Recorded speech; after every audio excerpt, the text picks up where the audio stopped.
VKR TV VKR voice ఇది నిజమల్లో ఒక మంచి ముచ్చట ఎత్తుకొచ్చిన ఎంత దారుణం తెలుసా ఈ ముచ్చట.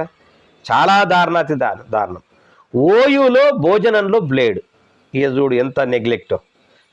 ఓయూలో విద్యార్థులు కంగు తినే ఘటన వెలుగు చూసింది. మరి మంగళవారం భోజనంలో రేజర్ బ్లేడ్ కనిపించడం తీవ్ర కలకలం రేపింది.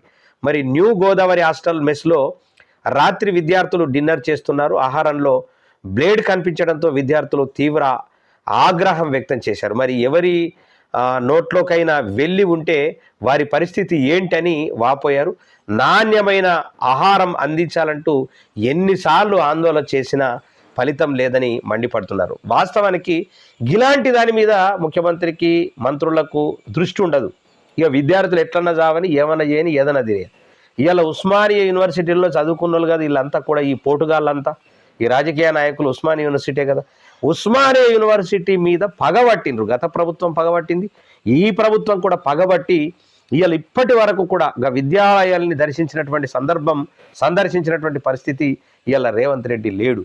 ఇవాళ అన్ని తిరుగుతాడు, అన్ని ప్లేసులకు పోతాడు, ఢిల్లీకి 100 సార్లు పోతాడు, ఇంకా ఈ విదేశాలకు పోతాడు, అన్నీ చేస్తాడు. కానీ వాళ్ళకు లాభం ఇన్కమింగ్ వచ్చేటటువంటిది వాళ్ళకు లాభం చేకూరేది చేస్తారు తప్ప ఇవాళ విద్యార్థులను పట్టించుకున్నటువంటి దాఖలు లేవు. మరి వీసీలను నియమించి కూడా వీసీలు ఏం చేస్తున్నారు?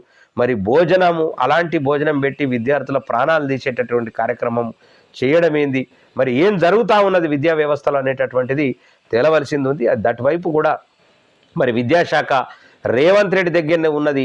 అటువైపు మరి విద్యార్థులను చూడవలసిందిగా కూడా వీకేఆర్ టీవీ కోరుతా ఉన్నది.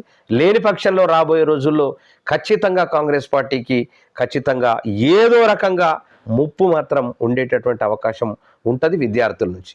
ఇలా